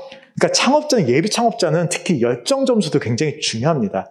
내가 이거를 진짜 하고자 하는 의지가 있는지 없는지. 근데 예를 들어서 그냥 예를 들어서 플랫폼 만드는데 5천만 원 듭니다라고 하는 거랑 어느 업체의 견적을 받아서 우리가 이걸 작성하는 거랑 다르겠죠. 그렇죠? 그래서 차업계획서를 보면 맨 뒤에 어떤 저희가 추가적인 자료들을 첨부하라고 이렇게 나와 있거든요. 그런데 이제 견적서 같은 경우도 첨부해 주시면은 굉장히 좋겠죠. 그렇죠? 그 다음에 이제 우리가 인력 고용 계획이 있으면은 아까 거기서 이제 그 계획에서 쓰겠죠. 우리는 이런 걸 만드는데 이런 인력이 필요하기 때문에 인력을 고용할 거다. 그러면 여기서 이제 인력에 대한 고용에 대한 이제 돈을 작성해 주시면 될 것 같고요. 그래서 아까와 연관돼서 이렇게 계획을 쓰시면 좋을 것 같고요. 그 다음에 여기서 이제 조달 계획이라는 것도 있습니다. 그렇죠? 자, 그럼 이런 자금을 어떻게 조달하시겠습니까? 그렇죠? 그럼 일단은 우리가 가장 기본적으로는 작성할 게 있죠. 예를 들어서 지원 사업마다, 그쵸? 예를 들어서 이건 예비 창업 패키지잖아요. 그러면은 예비 창업 패키지니까 우리가 예비 창업 패키지 통해서 최소 6천만 원을 확보를 하겠다. 그 다음에 나머지 돈은 우리가 어떻게 추가적인 지원 사업도 있을 수 있고요. 아니면은 예를 들어서 기술보증기금이나 신용보증기금 통해서 우리가 이렇게 융통을 하겠다. 아니면 내가 자기 자금을 조금 이렇게 하겠다. 이렇게 그래서 이 집행 계획에 따라서 이제 그거를 어떻게 우리가 돈을 마련을 할 건지를 작성하게 되는데 여기서 중요한 하나의 포인트가 있습니다. 뭐냐면은 자, 예비 창업 패키지는 맥스 1억까지 받는다고 했잖아요. 그쵸? 자, 그러면은 자금 조달 계획에, 만약에 대표님은 이런 거예요. 아, 나는, 정부의 돈도 돈이고 하니까 굉장히 아끼기 위해서 굉장히 최대한 아껴서 이렇게 예산 계획을 세워서 나는 이거를, 1억이 안 들고 한 5천만 원에 할 수 있어. 그래서 5천만 원에 딱 씁니다. 그쵸? 자, 그러면은 어떻게 그 5천만 원 이렇게 쓰는 게 좋을까요? 아니면은 넘게 쓰는 게 좋을까요? 많이 쓰는 게 좋을까요? 많이 쓰는 게 좋습니다. 예, 맞아요. 왜냐하면은 이런 거예요. 예를 들어서 이렇습니다. 이건 1억까지 지원해 줄 수 있는 지원 사업이라고 말씀을 드렸잖아요. 근데 예를 들어서 저는 아껴서 그건 제 생각일 수 있어요. 그렇죠? 아껴서 5천만 원을 딱 썼어요. 그러면은 이거를 심사하는 정부 입장에서 어떻게 생각하죠? 아, 그래, 이 대표님 5천만 원이면 충분히 사업을 할 수 있구나. 이렇게 생각할 수 있겠죠. 그러면 어떻게 하겠죠? 5천만 원만 지원해 주실 가능성이 훨씬 더 큽니다. 그쵸? 그렇기 때문에 각 지원 사업마다 책정된 금액이 달라요. 예를 들어서 예비 창업 패키지는 1억. 그쵸? 초기 창업 패키지도 1억인데, 특한 1억 5천까지도 지원이 되거든요. 연구 기반은. 그래서 지원 사업마다 2천만 원이 맥스인 경우도 있는데, 항상 그 맥스 이상, 조금 이상으로 작성해 주시는 게 좋습니다. 아시겠죠? 그래서 그렇게 꼭 작성을 해주시면 좋을 것 같고, 그래서 나는 아껴서 쓴다고 하지만 어찌 보면 반대로 생각하면은 그건 우리가 필요한 자본이 그거밖에 안 된다고 느낄 수 있다고 그 부분을 조금 알고 계시면 좋을 것 같고요. 시장 진입 창출 전략은 이렇습니다. 자, 그러면은 우리는 이제 이런 아이디어 여기까지는 이제 우리 아이디어를 만들었죠. 그쵸? 우리 이제 차별성까지 가져갔습니다. 그래서 계획까지 세웠어요. 그쵸? 자, 그러면 정작 중요한 게 딱 남아있죠. 자, 우리가 이제 아이디어도 남고 계획도 있는데, 그러면 우리가 고객에게 어떻게 다가갈까를 이제 여기다 작성을 해주시는 겁니다. 그쵸? 그래서 일단은 국내 이제 내수 시장은 이제 어떻게 확보할지. 그럼 여기서 이제 작성해야 되는 게 이제 전체 아까 말씀드린 시장 규모. 그쵸? 시장 규모를 이제 추정을 하고요. 근데 시장 규모는, 이런 경우가 있어요. 예를 들어서, 우리는 어떤 시장이다 그러면은, 예를 들어서 어떤 포털 사이트 이런 걸 검색하면 시장 규모가 딱 나오는 산업군도 있습니다. 정확히. 그쵸? 그런 거 이제 이런 걸 딱 그 그래프를 인용을 하고요. 근데 인용을 할 때는 반드시 출처를 작성해 주셔야 됩니다. 이 그래프는 어디서 나왔다. 그래서 이걸 바탕으로 우리 시장 규모는 이렇게 형성이 된다. 그쵸? 이렇게 출처를 명확하게 보여주셔야 되고요. 그래서 이제 그 시장 규모는 그렇게 작성을 해주시면 될 것 같고요. 그 다음에 이제 여기서 이제 어떻게 고객에게 다가갈지. 이것도 되게 중요한 부분인데요. 근데 이제 저희가 지원 사업 계획서에서 볼 때는 많은 대표님들이 아마 특히 조금 저희가 다 청년회로 이렇게 많은 대표님이 계시잖아요. 그러면은 청년들이 좋아하는 방향으로 많이 하겠다고 이렇게 작성을 하십니다. 그래서 대표적으로 인스타, 페이스북, 블로그, 체험단 이렇게 하겠다고 얘기를 해요. 근데 이거는 좋은 전략일까요? 아닐까요? 왜냐하면 이렇습니다. 이거는 거의 100개 기업이 있으면 거의 99개, 98개 이상의 기업이 합니다. 그러면 이거는 나만의 전략이 아닐 수 있겠죠. 근데 이렇게 생각하시면 좋을 것 같아요. 저희는 아까 경쟁업체가 있을 수밖에 없는 구조라고 말씀을 드렸잖아요. 그렇죠? 그럼 기존에 우리 선점을 하고 있는 경쟁업체들이 있습니다. 자, 그러면은 그들도 SNS, 인스타, 페이스북, 블로그 체험단을 하고 있겠죠. 자, 그럼 저희가 그들과 똑같이 하면은 경쟁력이 있을까요? 그렇죠. 시장을 선점하기가 굉장히 할 수 있겠지만 굉장히 오래 걸리고 비용도 많이 들겠죠. 그렇죠? 그래서 여기서 저희가 시장 진출을 전략을 세울 때는 그들과는 다른 우리의 전략을 가지고 있어야 됩니다. 아시겠죠? 그래서 일반적으로 우리가 그냥 카페를 통해서 팔겠다, 뭐 내 그 블로그를 통해서 판매하겠다가 아니라 그들과는 다른 우리가 새로운 역발상이라든지, 그쵸? 발상을 아예 다르게 접근한다든지, 그래야지만 우리가 기존 시장에 진입하고 있는 그 선도 플레이어들을 우리가 이길 수 있는 전략을 가질 수 있잖아요. 그쵸? 그래서 그걸 위주로 조금 작성해 주시면 좋을 것 같고요. 해외 시장도 마찬가지입니다. 근데 해외 시장은 지금 당장 하기가 되게 힘들 수도 있잖아요. 그래서 내수 시장이 어떤 걸 바탕으로 이걸 우리가 해외 시장에 이렇게 진출하겠다. 그렇게 작성을 해주시면 좋을 것 같고, 해외 시장도 예를 들어서 굉장히 많은 나라가 있잖아요. 그러면 우리 제품의 특성상 이런 걸 볼 때 우리 제품을 좀 가치를 느낄 고객은 어느 나라에 조금 많이 이렇게 분포가 돼 있고, 이런 것도 데이터 바탕하면 되게 좋겠죠. 자, 그러면은 이런 고객이 여기 있기 때문에 우리는 일단은 이 나라에 이런 방법으로 진출을 하겠다. 이렇게 접근하시는 게 훨씬 더 좋겠죠. 그래서 일반적으로 우리는 그냥 해외 시장에 진출, 어떤 나라에 하겠다라기보다는 구체적인 근거를 바탕으로 작성을 해주시는 게 굉장히 좋습니다. 왜냐하면 제가 아까 뭐라고 말씀드렸냐면 사업계획서는 구체적으로 작성을 해야 된다. 그 다음에 우리가 그걸 구체적으로 표현을 안 하면은 심사위원은 그거를 구체적으로 받아들이지 못해요. 그렇죠? 그냥 일반적으로 받아들일 수밖에 없는 부분이겠죠. 그래서 그렇게 해주시면 좋을 것 같고요. 마지막입니다. 팀 구성은 이제 대표자 및 팀원의 보유 역량을 작성을 해주시면 됩니다. 근데 이런 게 있어요. 예를 들어서 지금은 굉장히 이제 어플리케이션 플랫폼 이쪽, 그쵸? 뭐 예를 들어서 IT 쪽이나 이런 거에 굉장히 또 많이 이렇게 도전을 많이 하십니다. 근데 예를 들어서 나는 개발자가 아닌데 도전할 수 있을까요? 혹시 할 수 있을까요? 없을까요? 그렇죠. 있습니다. 왜냐하면은 정부 지원 사업이 이렇게 돈을 이렇게 지원해주는 이유도 이런 목적 중에 하나예요.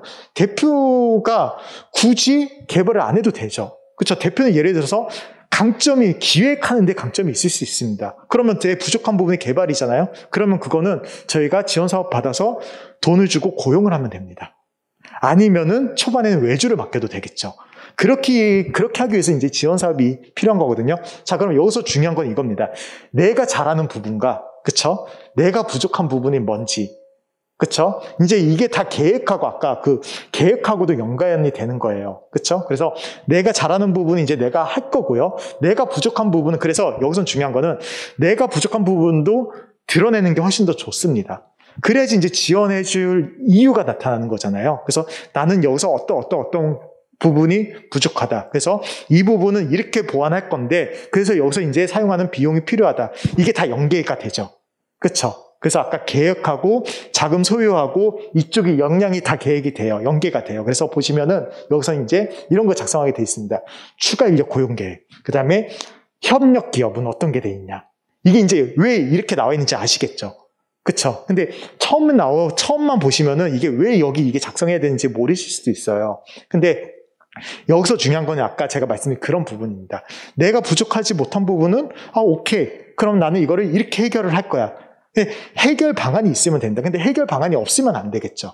그렇죠? 그래서 그 방안을 이제 우리가 이제 고용으로 해결할 건지 아니면은 업무 파트너 협력으로 해결할 건지 이 부분 이제 이 위주로 작성해 주시면 좋을 것 같고요. 그다음에 대표자의 역량은 이제 창업의 의지, 열정으로도 저희가 볼 수 있어요. 그렇죠? 그래서 예를 들어서 저희가 그러니까 지원 사업도, 작은 지원 사업도 저는 도전해 보시는 걸 추천해 드리는 게, 이런 것도 하나의 저희가 다 창업을 하고자 있는 의지고, 그 다음에 역량으로 저희가 쓸 수 있는 다 파트가 될 수 있잖아요. 그렇죠? 그 다음에 예를 들어서 저희가 이런 성북구청에서 이런 지원하는 이런 강의도 들었다. 이런 것도 그냥 다 쓰세요. 빠짐없이. 왜냐면 나는 이렇게 사업하고자 하는 열의가 있다. 열정이 있다. 이런 것도 하나의 다 그 역량하고도 연관이 되거든요. 그렇죠? 이렇습니다. 예를 들어서 심사가 비슷하게 나와요. A하고 B하고라는 대표님하고 비슷하게 나옵니다. 그러면은 아이디어가 비슷하면 이제 또 팀 역량을 또 볼 수 있겠죠. 그렇죠? 점수 배점을 보시면은 저희가 4가지 파트로 구성이 되어 있다고 말씀드렸죠. 문제인식, 실현 가능성, 성장 전략, 그 다음 팀 역량. 자, 여기서 혹시 볼 때 배점이 어디가 가장 높을까요? 예를 들어서 만약에 심사위원이라고 생각하시면 어디에 점수를 가장 많이 주실 것 같으신가요? 문제인식, 실현 가능성, 성장 전략, 팀 역량. 성장 전략? 예, 좋습니다. 혹시 다른 대표님은?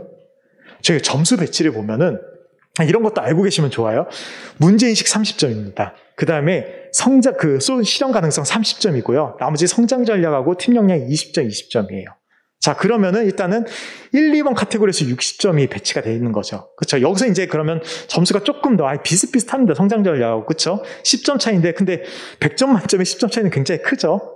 그래서 일단은 중요한 건 이제 문제가 이제 문제인식이 이제 아이들의 필요성 부분이잖아요. 그쵸? 거기다 이제 우리가 이걸 어떻게 구현해낼 건지, 우리 아이들을 어떻게 만들어낼 것인지, 이게 이제 실현 가능성인데, 그래서 점수를 보면 그런데 팀 역량도 제가 말씀드린 게 20점이나 들어갑니다. 그쵸? 저희가 볼 때는 이게 어떻게 점수화 되겠어? 그렇게 생각하실 수도 있잖아요.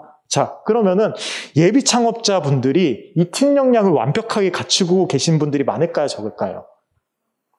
많기가 힘들어요. 그쵸? 왜냐하면은 어떤 개발하는데 우리는 한 5명이서 움직이고 우리는 다 이 역량을 가지고 있어. 이거는 굉장히 있을 수도 있지만 굉장히 확률적으로 낮겠죠.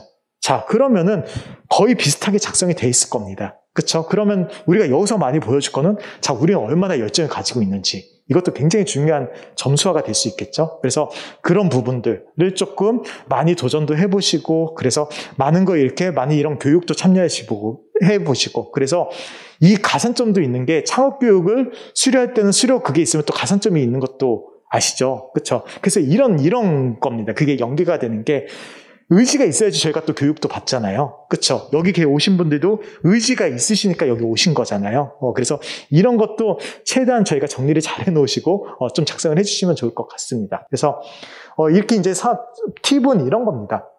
예, 그래서 아까 말씀드렸던 것이 심사위원 이제 2번 안 보고요. 그래서 서면이 굉장히 중요한 거고, 읽기 편하게, 깔끔하게 편집하는 게 굉장히 좋습니다. 그래서 가독성 있게 만들자.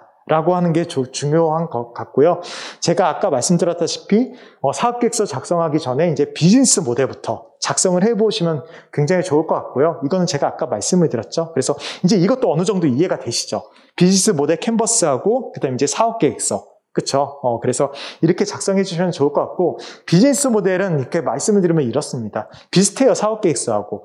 창업 아이템으로 어떻게 사업을 하고, 어떻게 수익을 창출하는지에 대한 기업의 설계도입니다. 그쵸? 그러니까 비즈니스 모델을 어렵게 받아들이지 마세요. 사업계획서를 작성하는 부분하고 거의 비슷한데, 이거는 요약해 놓았다고 생각하시면 될 것 같고요. 그래서 사업계획서 비즈니스 모델을 작성하라 그러면은, 기존 작성되어 있는 부분 말고 이렇게 작성을 해 주시면 될 것 같아요. 대표적으로 이제 고객 가치, 수익 구조, 핵심 기능 위주로. 그쵸? 작성해 주시면 될 것 같습니다. 그래서 일단 저희는 이제 순서대로 하면은 비즈니스 모델로 일단 설계도로 전반적인 그리고 사업계획서로 구체적으로 이렇게 작성을 해 주시면 좋을 것 같고요. 비즈니스 모델 구성 요소를 보면은 가치가 가장 중요합니다. 그렇죠? 그래서 고객의 가치를 니즈를 어떻게 만족시켜 줄 수 있는지. 그다음에 자, 그럼 우리의 목표 고객은 누구고 우리가 이제 그러면은 제품은 우리가 어떻게 생산을 하고 비슷한 사업계획서에서 나온 내용이랑 거의 비슷하죠. 그다음에 이제 우리가 어떻게 고객에게 다가갈 것이고 어떻게 우리가 매출을 발생하고 수익을 창출할 수 있는지. 마지막으로 이제 경쟁사와 차별점이 무엇인지. 그쵸? 이런 거 이제 모든 걸 나타내는 게 이제 비즈니스 모델이라고 생각하시면 됩니다. 예. 그래서 강약히 전략하면 우리가 이제 바라볼 입장은 고객이 원하는지 파악을 해봐야 되겠죠. 그 다음에 돈이 되는지, 그 다음에 우리가 잘할 수 있는지. 그래서 고객이 원하는 거는 고객 분석을 한번 해봐야 되겠죠. 그래서 아까 저희 온라인 질문 중에 이제 고객 분석에서 고객 검증에 대한 질문도 나왔는데, 그래서 좀 이따 시간이 되면 한번 말씀을 드리도록 하겠습니다. 그 다음에 이제 돈이 되는 부분은 시장 종사와 시장성과 성장성, 그쵸? 수익성을 한번 분석을 해보는 거고, 이제 우리가 할 수 있는 건 역량 파악. 이렇게 전반적으로 하는 게 비즈니스 모델이라고 생각하시면 돼요. 그래서 이거를 뭐 육하 원칙적으로 말씀을 드리면은 누가, 그쵸? 어떤 가치를, 그쵸? 어느 시장에서 누구에게 고객이 나오죠? 어떻게 전달할 것이며 누구로부터 어떻게 수익을 창출할 것인가에 대한 전반적인 사업 구조라고 생각하시면 될 것 같습니다. 그래서 이게 이제 비즈니스 모델이라고 생각하시면 될 것 같고요. 시간이 제가 한 10분만 더 이렇게 조금 말씀을 드리도록 하겠습니다. 그래서 비즈니스 모델에선 중요한 게 저희가 작성하는 게 이제 비즈니스 모델 캔버스와 링 캔버스가 있어요. 근데 저는 링 캔버스를 작성하시는 거를 강력히 추천드립니다. 특히 예비 초기 대표님들께는. 왜냐면은 비즈니스 모델 캔버스는 일단 아이템이 확정화했다는 가정하에 시작을 하는 거예요. 그래서 가장 먼저 들어가는 게 이제 고객을 찾는 것부터 들어가거든요. 그래서 여기서 이제 고객 세그멘테이션도 굉장히 중요하고요. 예. 그래서 일단 어느 정도 아이템이 확정된 상태에서 작성하는 거고, 이 링캔버스라는 거는요, 보면은 첫 번째 문제, 그 다음에 두 번째 고객, 세 번째 가치전 이런 걸 작성하게 되는데, 네 번째 이제 솔루션, 경쟁력 이런 걸 작성하게 되는데, 보시면은요, 지원 사업 계획서의 순서가 거의 비슷합니다. 그쵸? 그래서 이걸 바탕으로 작성을 해주시면 될 것 같고요. 자, 이제 마지막으로 이제 말씀드리고 싶은 부분이 있는데, 이제 비즈니스 모델에서도 고객이 굉장히 중요합니다. 특히 고객의 가치를 우리가 어떻게 제공하느냐. 그래서 저희가 과거로서부터 이제 아이디어를 발상을 하는 그 다음에 아이디어를 사업화하는 거를 보면은 과거에는 굉장히 기능 성능 중심이었습니다. 그렇죠. 그래서 이제 광고를 봐도 저희가 알 수 있어요. 이런 거는 광고를 볼 때 과거에는 어떻게 광고를 많이 하냐면은 우리 제품은 얼만큼 이렇게 업그레이드가 됐고 얼만큼 품질이 향상이 됐고 어떻게 기능이 향상이 됐습니다. 그런 식으로 광고를 굉장히 많이 하거든요. 한 20년 전만 해도 10년 전만 해도 그래서 이렇게 이제 기능 중심이었는데 지금은 이런 건 이제 어떤 제품의 기능을 이렇게 올리는 거로 했는데 성공 가능성이 지금은 이제 상대적으로 많이 높지가 않습니다. 왜냐하면은 거의 이제 기술이 상용 평준화가 많이 돼 있어요. 그래서 요새 광고를 보면 아이폰 광고를 봐도 우리 카메라가 몇 화소고 예를 들어서 우리는 어떤 픽셀을 가지고 있고 그렇게 광고 안 하죠.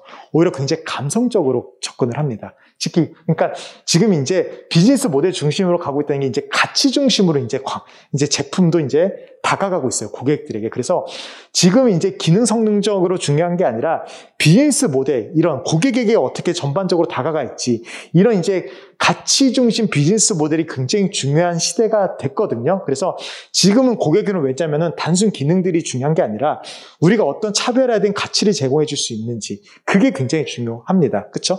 예를 들어서 저희가 커피를 마시는데도 굉장히 많은 저렴한 커피숍이 있고 예를 들어서 비싼 커피숍이 있죠. 프랜차이즈 커피숍이 있습니다. 근데 우리가 비싼 프랜차이즈 커피를 마시는 이유가 또 있죠. 왜냐하면 거기서 다른 가치를 느끼기 때문에. 그렇죠? 그런 걸 우리가 또 고객에게 만들어줄 필요가 있거든요. 그래서 이 얘기를 한번 해보도록 하겠습니다. 저희가 소비에 대해서 가격을 결정하거나 소비를 결정할 때 굉장히 중요한 키워드 두 개가 있어요. 뭐냐면은 공급과 수요라는 키워드입니다. 그렇죠? 근데 저희가 이제 대표 입장에서는 뭐가 많은 게 훨씬 더 좋죠? 수요가 많은 게 훨씬 더 좋습니다. 공급은 그다음에 최대한 없는 게 좋겠죠. 그러니까 그 말이 뭐냐면은 경쟁 업체는 최소고 우리를 사줄 고객이 많으면 우리는 돈을 많이 벌 수 있다는 거겠죠. 그래서 이런 거 있는데 제가 이 공급과 수요를 살짝 다르게 표현을 한번 해볼게요. 뭐냐면은 공급을 기술로 표현을 한번 해볼 거고요. 수요를 시장으로 한번 표현을 해보겠습니다. 자, 그럼 과거에는 아까 말씀드렸다시피 거의 기능 위주로 접근했습니다. 그래서 고객을 창출하는 게 거의 기술이었어요. 그렇죠? 그래서 어떤 제품이 되게 좋은 제품이 나왔다 그러면 막 사람들이 샀었습니다. 그렇죠? 지금은 그렇지 않아요. 지금은 아무리 좋은 제품이 나와도요. 고객에게 우리가 어떤 가치를 제공해 주지 못하면은 어떻게 된다? 판매가 안 되는 경우가 굉장히 많이 있습니다. 그래서 지금은 고객을 창출하는 게 이제 오히려 그러니까 그 소비를 창출하는 게 지금은 고객으로 많이 바뀌었습니다. 그래서 대표적인 예를 보면은 기술 위주로 나온 제품이 대표적인 게 이제 구글 글래스하고 세그웨이라는 제품이고요. 구글 글래스 다들 아시죠? 그렇죠. 그다음 세그웨이도 많이 아실 거예요. 앞으로 가면은 그 자이로 기술로 앞으로 가고 뒤로 가면은 그렇죠. 우리가 뒤로 이렇게 조금 무게중심 이동하면 쓰고 이런 제품이고요. 시장 위주로 나온 제품이 에어비앤비하고 우버였습니다. 근데 이 기술 위주로 된 제품들은 초반에 나왔을 때 굉장히 호평을 많이 받았고요.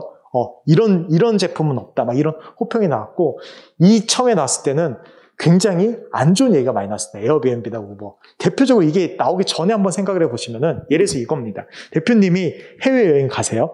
해외여행 가시는데 부모님께 이런 겁니다. 나 그 해외여행 가서 어디서 잘 건데 좀 모르는 다른 사람 집에서 자고 올 거야. 그러면 보내줄까요? 안 보내시겠죠. 이게 나오기 전 상황입니다. 그렇죠? 그러니까 말도 안 되는 아이디어예요. 그다음에 우버도 동일합니다. 어디 이동하는데 내가 진짜 남이 모르는 사람 차를 얻어 타고 가는 거예요. 내가 비록 어느 정도의 일정의 비용은 내지만 말도 안 되는 거거든요. 이게 과거에는. 근데 어떻죠? 지금 보면은 기술 쪽 하는 거는 완전히 지가 없어졌고요. 사라졌고요. 그렇죠? 망했고 오히려 이런 말도 안 되는 아이디어가 지금 시장에서 굉장히 잘 나가고 있습니다. 자, 왜 기술은 없어졌을까요? 이 부분에 대해서 제가 간단히 한번 설명을 드리면은 일단 세그웨이는 이렇습니다. 나왔을 때 굉장히 혁신적인 제품이라고 평가를 많이 받았습니다. 그래서 누군지 아시죠? 고 스티브 잡스. 스티브 잡스가 이런 얘기를 했어요. 컴퓨터가 발명된 이래 가장 놀라운 제품이다.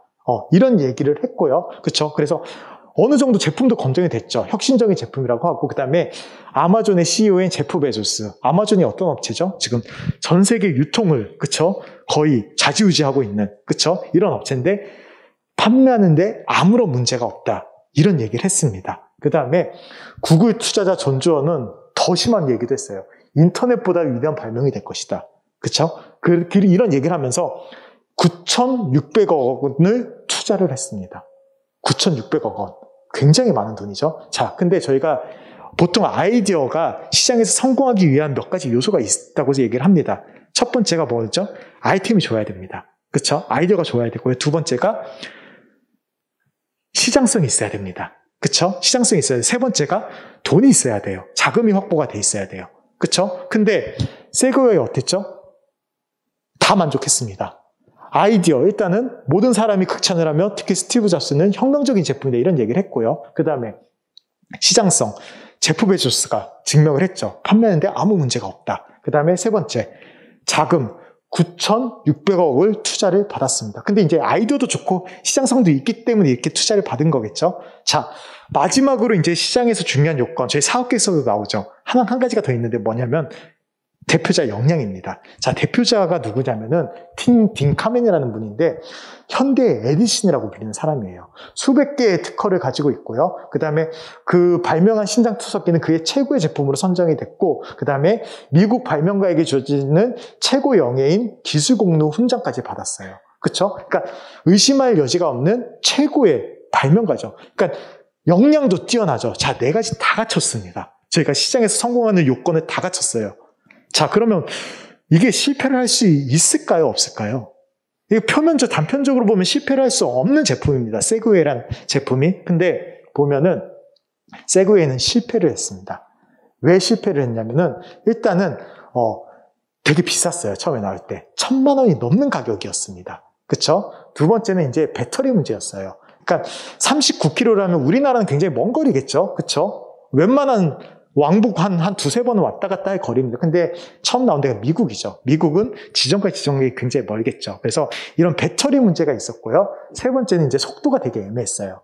처음에 세그웨이가 나왔을 때 대중교통을 혁신한다고 얘기를 했거든요. 대중교통을 혁신한다고 얘기했다면 이제 대중교통을 대체해야 한다는 얘기도 될 수 있잖아요. 그러면 근데 이게 이제 그 이륜차겠죠. 이륜 전동차인데 차도로 달리기는 너무 느린 거예요. 그렇죠? 왜냐면 안전 문제가 있기 때문에. 근데 반면에 또 인도로 달리긴 너무 빨려서 또 안전 문제가 걸리죠. 그래서 이 속도가 되게 애매했던 거예요. 그래서 결론적으로 말하면은 고객, 사용자를 고려하지 못한 혁신적인 제품인 거죠. 그렇죠? 그래서 일주일에 1만 개를 팔았습니다. 거의 100억을 팔았습니다. 한 대가 1,000만 원이니까. 어찌 보면 굉장히 많이 팔았죠. 일주일에. 근데 이 제품이 굉장히 호평을 많이 받았다고 했잖아요. 그러니까 사고자 하는 사람들이 굉장히 많았어요. 근데 6년 동안 3만 개를 팔았습니다. 일주일에 1만 개를 팔았는데. 그러니까 일단 그거를 처음에 이제 사람들이 호기심에 샀지만 나중에 거의 안 샀다고 볼 수 있겠죠. 그래서 점점 망했는데 저희가 여기서 바라볼 수 있는 게 이런 거죠. 아무리 제품이 좋아도 우리가 고객에게 가치를 주지 못하면 그렇죠? 시장에 실패할 수밖에 없다고 할 수 있고요. 그래서 제가 아까 문제인식에서 고객이 굉장히 중요하다고 말씀드린 부분도 이겁니다. 그래서 비즈니스 모델을 저희가 전반적으로 생각할 때, 사업계획을 생각할 때도 그래서 사업계획서에서도 문제인식이 제일 먼저 나오는 거예요. 고객이 과연 어떤 불편함을 겪고 있고 고객이 이걸 지금 필요로 하고 있는지 이 부분이 되게 중요한 거거든요. 예, 그래서 이렇게 작성해 주시면 좋을 것 같아요. 그래서 보시면 애쉬모리아는 이런 얘기를 했습니다. 스타트업에서 가장 큰 위험은 아무도 원하지 않는 것을 만드는 것이다. 그쵸? 그래서 자료를 봐도 이렇습니다.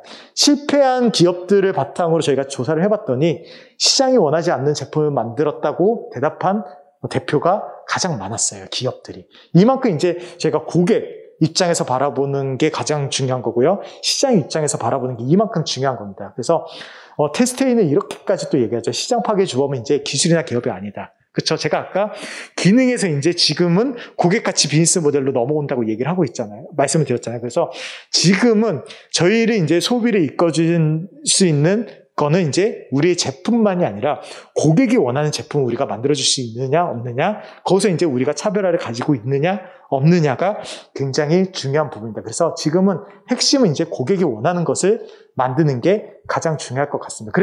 그러면 이제 이 그래프가 좀 이해가 되시죠? 그렇죠? 저희가 비즈니스 모델, 사업 계획 전반적으로 고객에 기반해서 만들어야 된다. 이게 이제 조금 어느 정도 이해가 되실 거라고 저는 생각이 듭니다. 자, 그래서 이제 저희가 이제 아까 말씀드렸다시피 저희가 이제 후속 연계, 그 멘토링, 이런 거를 조금 워크숍을 원하시면은 이 링캔버스를 작성해 주시면 될 것 같고요. 그 다음에 이걸 떠나서 사업 계획서를 한번 저희가 계획을 한다 그러면은 이 링캔버스를 먼저 한번 작성을 해 보시는 게 좋을 것 같다는 생각이 들어서 이거를 마지막으로 오늘 강의는 마치도록 하겠습니다.